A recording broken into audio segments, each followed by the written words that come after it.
Hi everyone, my name is Megan, and as mentioned, I'm a consultant at SaskPower. I work in customer programs. We are the department that manages the energy efficiency and conservation and self-generation programs for SaskPower. I don't know how I got on at the very end of the day, but I lobbied really hard for it. Just joking. So, okay, so I'll do my best to keep this somewhat interesting for you. So you're all probably familiar with SaskPower.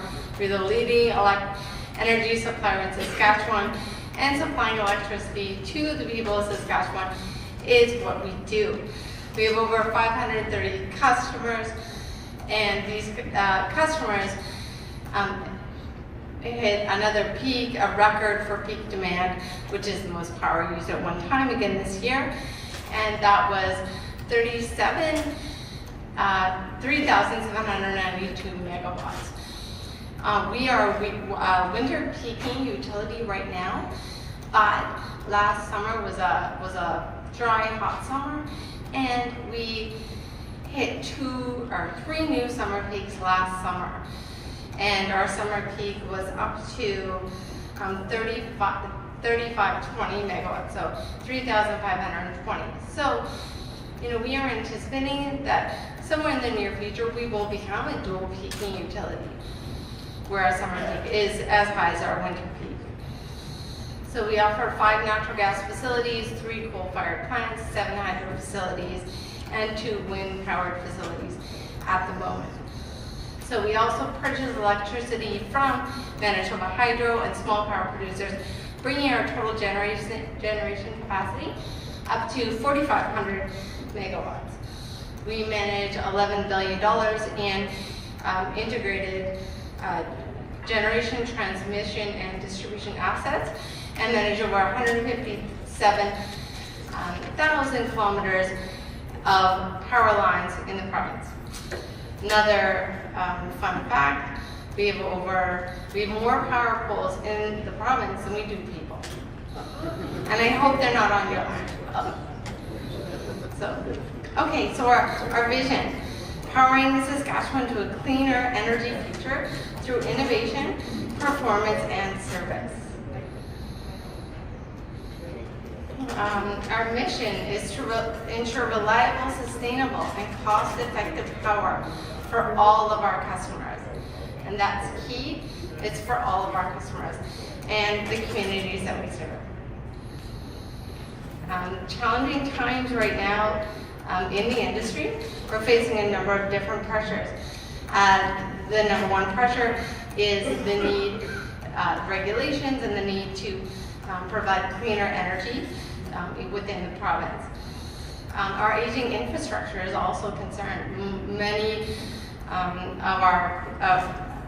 Much of our infrastructure was produced decades ago and needs to be replaced or upgraded.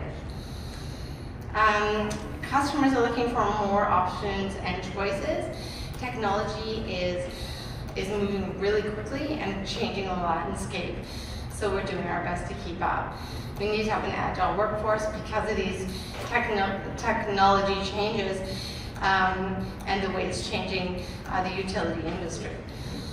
And then stronger finances is of course another big concern and priority for SaskPower. So we're just trying to keep our debt equity ratio under 70% and our return on equity to 8.5%. So to find the right balance between reducing emissions, providing reliable power, and keeping our debt rates and debt in check, and then not increasing rates for our customers is an ongoing challenge. So our priorities. First of all, we want to ensure that we're providing value for our customers.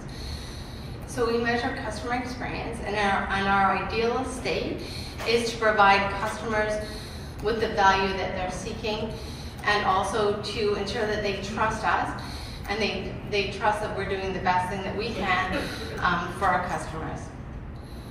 And then secondly, we also want to keep our rates competitive. So this year we won't be increasing rates. So, hopefully we can continue that. But as you saw, there's many pressures that we're facing. So we're working to design programs that really meet the needs of customers, working with stakeholders within Canada, within North America, to really figure out how to best design the utility grid of the future.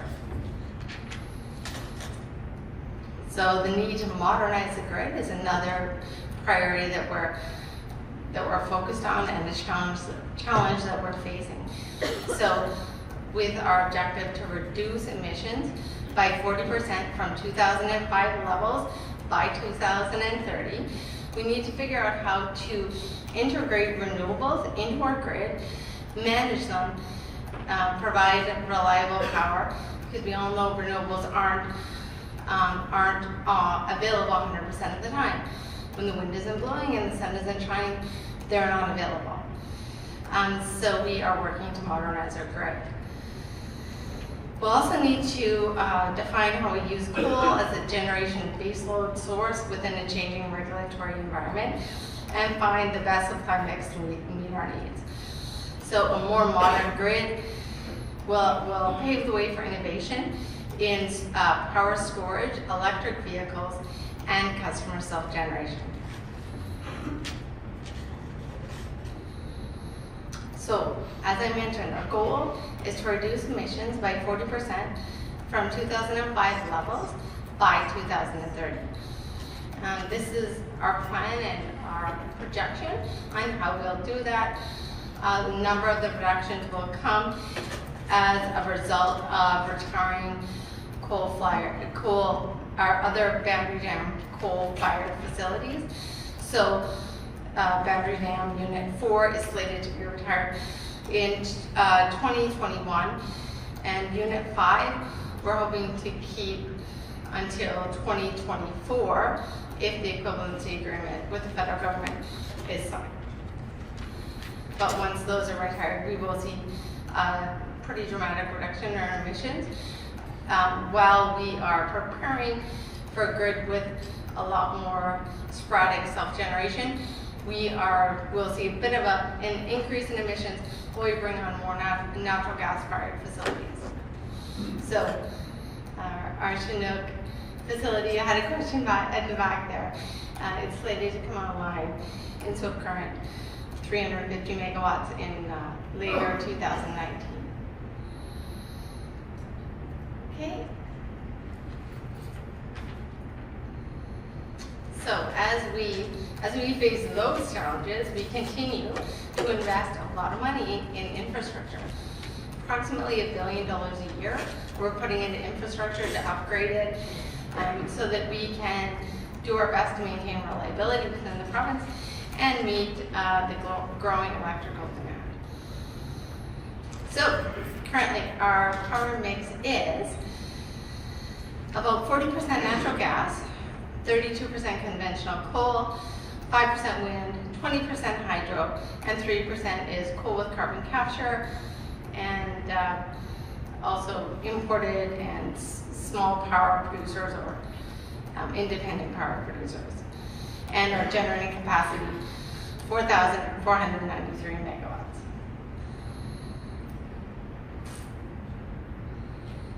We have about 15 megawatts of solar on the system. We have about 1,200 customers that are providing solar right now, and we continue to look for investments in more solar and wind. So we just had an RF request for a quote that went out this year for 10 megawatts of solar, and a request for proposal will be out to the market later this year. We're also looking at launching a request for quote and a request for proposal for another larger scale wind facility this year. So I'm going to talk to you about our self-generation programs. So the first one I'm going to talk about is net metering. So net metering is anyone involved in do we have any customers here? Net metering customers? Oh, quite a few. Okay. So that's good. Net metering is a self-generation program that we offer our customers to offset their consumption. So it isn't involve selling any power back to SaskPower. It's strictly to offset your consumption. So you may have been aware that in November 30th, 2018, our program was set to expire. So because of that, we had a lot of interest and we had a lot of uptake in the program. We also have, you'll probably notice, a lot of solar providers that have come to the province. So we extended our program and actually made some changes to the program that are better for customers. So changes include, we simplified the application process, we simplified the way that we calculate rebates, etc. So we have this new program is going to be available for customers for 3 years until November 2021, or until a cap of 16 megawatts is reached.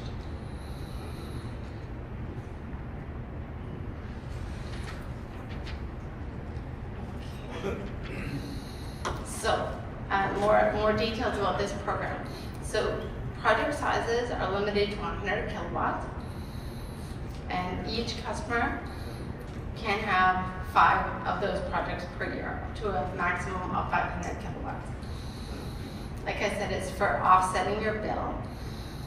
Generation sources that are eligible include solar, biomass, biogas, hydro, flare gas, and waste heat. So your consumption can be offset, but there will always be a basic monthly charge on the bill that will not be reduced by the generation that you've made. So I think for farms it's about $35 a month. And so under the new program rules, credits can be they're available for a customer for 3 years to offset their bill. Previously it was just 1 year, so this is an improvement to the program. So all current customers that are on the net metering program will automatically be moved to the new contract, which will give them 3 years to utilize those credits. The contract length is 10 years, and they'll be automatically renewed for another 10 years.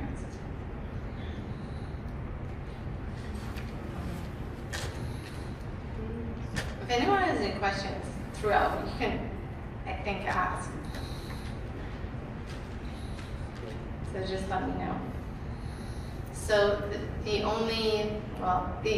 question I get a lot from farming customers is whether or not the generation system can be transferred, or generation can be transferred to other meters. And unfortunately, the answer is no. We don't have the systematic capabilities to transfer generation credits from one account or one meter to another. All environmental credits earned will go to SaskPower, and then so the rebate for equipment and installation costs is 0.61 cents per watt, up to a maximum of $20,000. So that's a change as well. Previously, we used to calculate 20% of eligible equipment and installation charges, and we required our customers to send in all their bills. And we used to calculate it, and it took a long time. So this is simpler, and it's at least 20%. Is what I will say. It will probably be reviewed at the end of this year, but this new system, or way of calculating it, is a benefit for customers. Okay, so the process looks like this. I hope it doesn't look too confusing, but basically I'll say my cards are right down there. If you have any questions about it, you can contact me directly. Maybe it looks a bit confusing, but it's not too bad. There's, like as I mentioned, a number of solar providers that are now working in the province.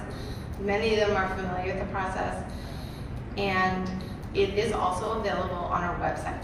Maybe at the end of this, assuming I have time, I'll just quickly take you to our website and show you where you can find all the information.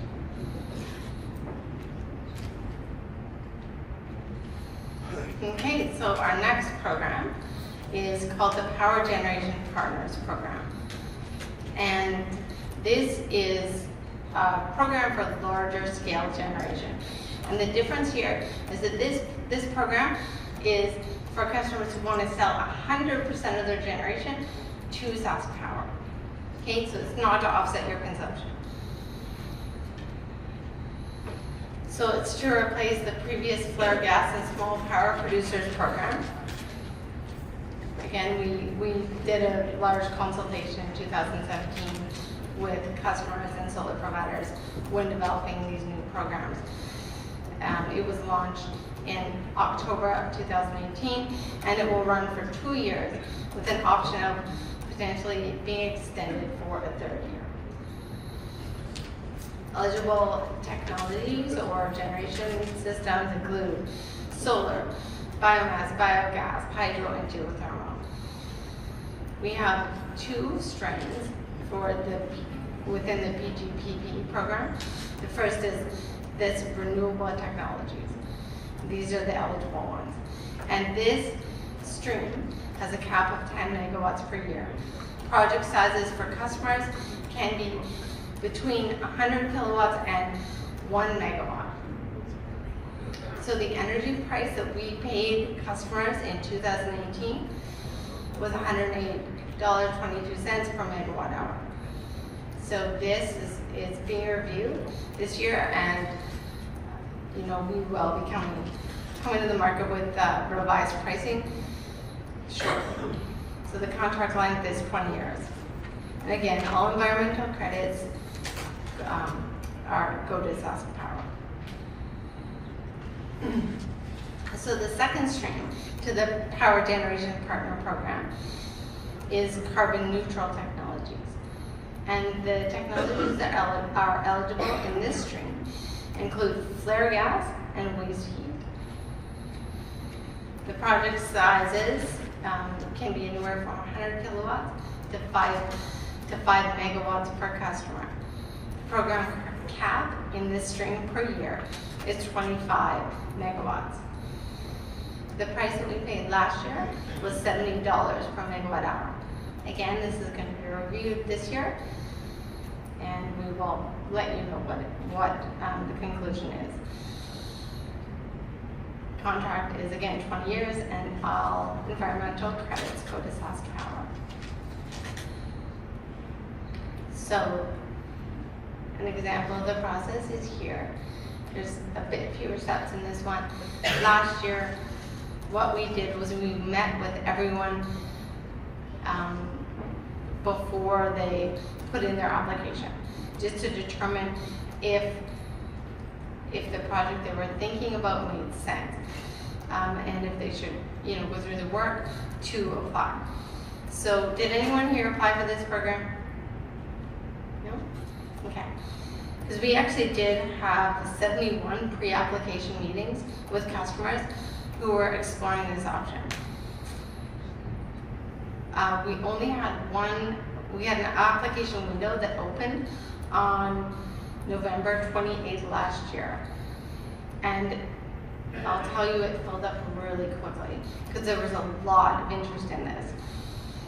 So a follow-up email was sent to everyone that we met with prior to the application window opening. And there were, so we had, quite 71 applications received, and 38 were approved. Okay, so just over 50% approved. So we accepted 23 solar projects and 15 flare gas carbon neutral projects. And we met the 10 megawatt cap for carbon neutral and the 25 for we met the 35 megawatt cap this year. So a summary of the costs for this program include an application fee of $315, an interconnection study fee of $1,050.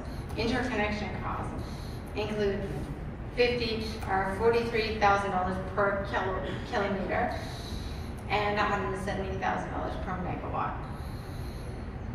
So there's an operation and maintenance cost, which is 1.25% of the interconnection cost. So prior to moving ahead to the interconnection study phase, a customer would have met with us, would have paid the application fee, and would be aware of what the interconnection costs they are looking at would be. Electrical permits are also the responsibility of the customer.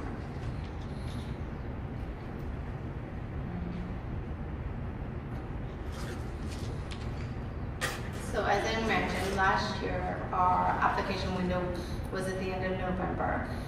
We haven't determined when the application window will be open this year yet. We will let you know when we do.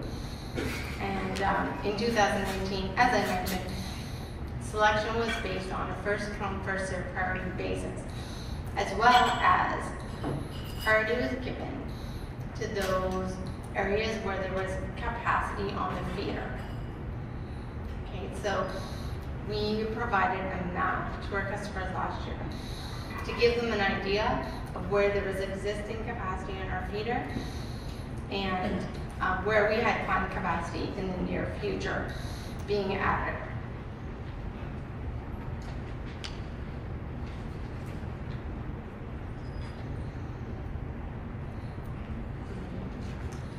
It kind of seemed that, you know, providing this map wasn't as efficient as we hoped. So again, we might have to, you know, talk to each individual customer about the capacity in the area they're looking at next year in our pre-application, this year in our pre-application meetings. So here's just a quick summary of the differences between the two programs that we offer. I don't know if this is my water or that's my water. That's yours. Let me get you.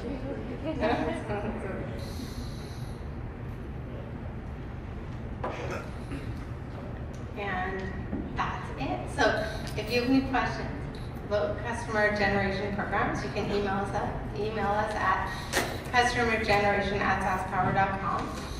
If you have any other questions, you can let me know. And I also have some cards there on the table, and you can contact me directly as well. And if I don't know the answer, I will find out. Thanks.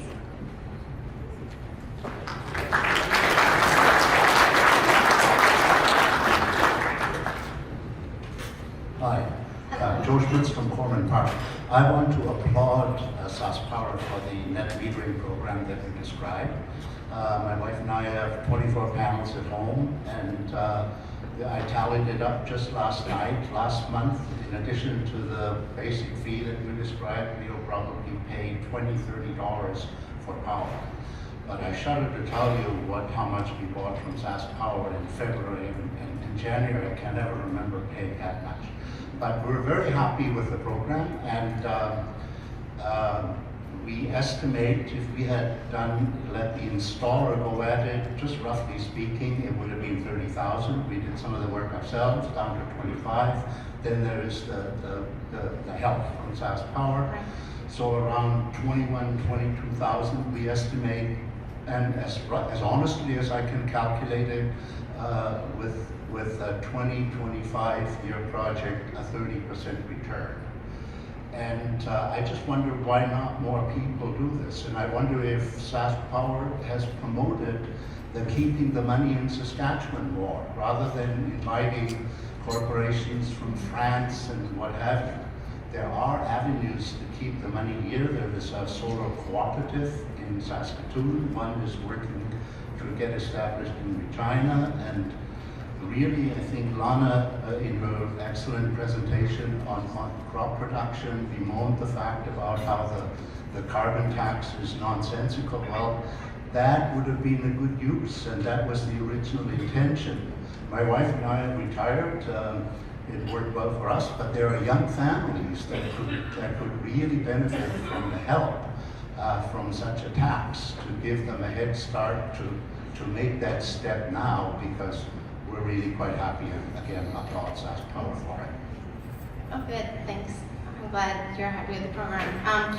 So one thing that I did want to mention that's really, really important is that in order to meet our emission targets, we have a plan. And it includes large-scale wind. Because large-scale wind is the most cost-effective, efficient way to add renewables to our grid.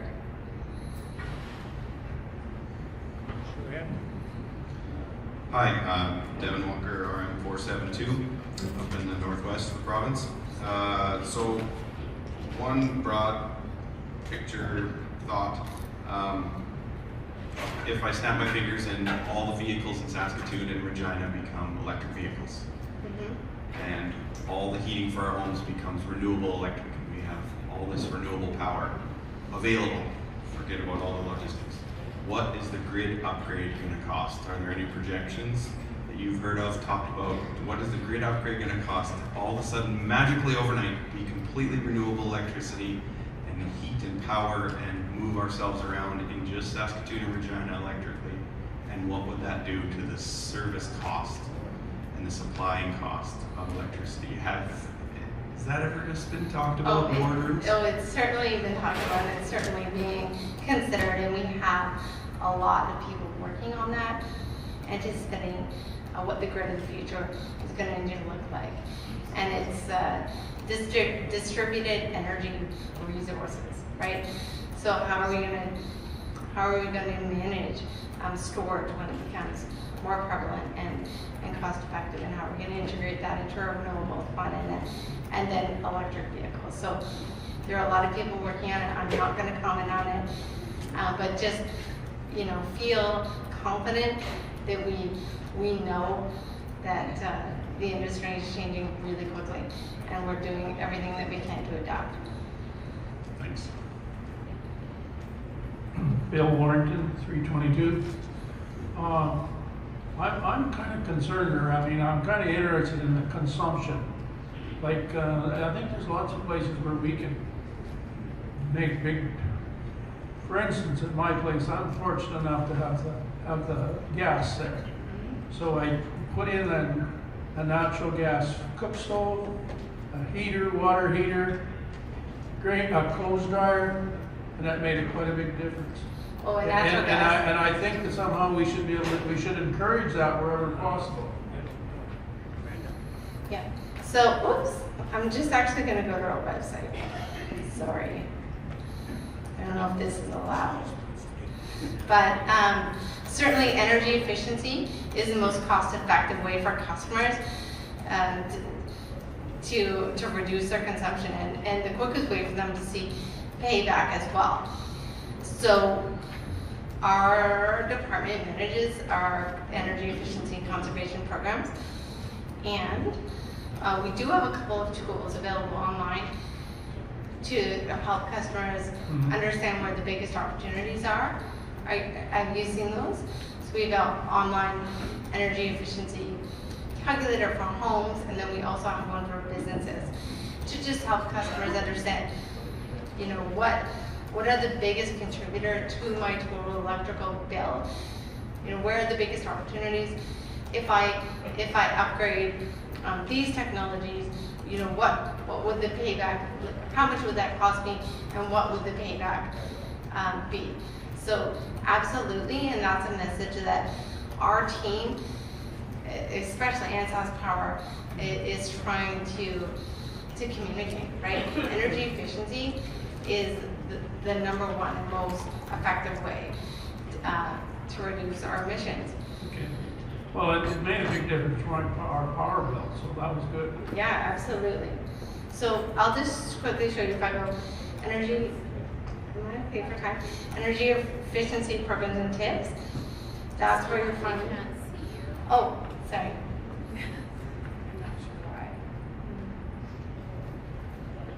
Okay, I can take another question though in the meantime. I'll just make a comment. Lewis 128. You know, I attend a number of conferences across the country and in other provinces and so on. Really, as producers in Saskatchewan, we have a really good power supply. In other jurisdictions, something like an improvement for capacity for a vineyard, for instance, with more aeration fans, a new service, a higher level of service. We take it for granted it happens in Saskatchewan. There's lots of other jurisdictions in this country that don't have that. And you know, I think when you look this winter at some of the situations with the frost and so on that happened, SaskPower did an exemplary job of getting power back to rural Saskatchewan. I'd like to know the number of poles that you replaced in that 48-hour period or 72-hour period. Right. You know, it was a huge thing, and I think as producers, we need to thank SaskPower sometimes because you guys do provide a very good service. Thank you. I'll take that back. It's not me personally, but I will certainly take that back. Me again. Question about solar panels, and you touched on it a little bit. I'm glad the other gentleman mentioned. Sure. In my area, there's a solar panel installer who has been quite popular with putting in smaller, net neutral kind of operations on small acreages and things. And I'm seeing the demographic of individuals putting in solar panel systems are, in many cases, sometimes never going to be living on that property when it starts paying back. And so to get younger individuals involved, don't necessarily have the equity, the mortgage isn't paid for on the house in order to go invest in something else. And then you get older individuals who have equity in their property and can afford the luxury or the expense to do that. Can somebody who has an acreage property or farm property, rural property, if their meter's still running out of that home and they're not drawing power into that house, but they've moved to town for their retirement to be closer to health and services and things like that, how does that work with the solar panels? Are they still getting paid to produce the power, or is it just null and void? And or has SaskPower helped lobby with the banks and things to encourage the next buyer of that property to be able to afford to buy those panels off of the previous owner? Just kind of fast forwarding 10 years. Sure. Well, the solar panels would be a part of the equity of the house. Hopefully, it would increase the value of the home and would be sold with the home. And then the customer would have to change the contract, just let us know, change the contract with SaskPower, and they would be transferred onto the program. Okay, And so that if someone moved to the city, no, we wouldn't be able to transfer the credits to their home in the city. We just don't have the technological capabilities to do that right now. okay, that makes sense. Yeah. And then in talking with another individual, they said that the solar panel systems are non-taxable, like they can't show up on assessments. You can't increase somebody's taxes because the only thing that's touching the ground is poles. And so the panels themselves can't be taxed. I'm not sure if they can add value other than perceived. Right. I can't comment on that. But if you take my card and you really want to know, I will find out for you. Okay, thank you Okay. very much. I mean, I think that, you know, one of the benefits too is for businesses, small businesses, you know, that renewable technologies can be written off pretty quickly. We don't consider that in our payouts, but, you know, as the customers, you know, that would be something that you would calculate as you look to determine whether it makes sense. Analyze your use. Okay, sorry, there's an online, see, there's a tool right here, it's really great. And it just asks you some simple questions about your home, and then identifies the biggest opportunities for energy efficiency and conservation savings. If you're looking for, so energy efficiency programs and tips is right here. If you're looking for information on our renewables programs, they're right here under Our Power Future, creating a cleaner power future. You know, I'm an individual, I'm a business, I'm a community, and then you can kind of find your way to the program information that way. And again, you can also contact me directly.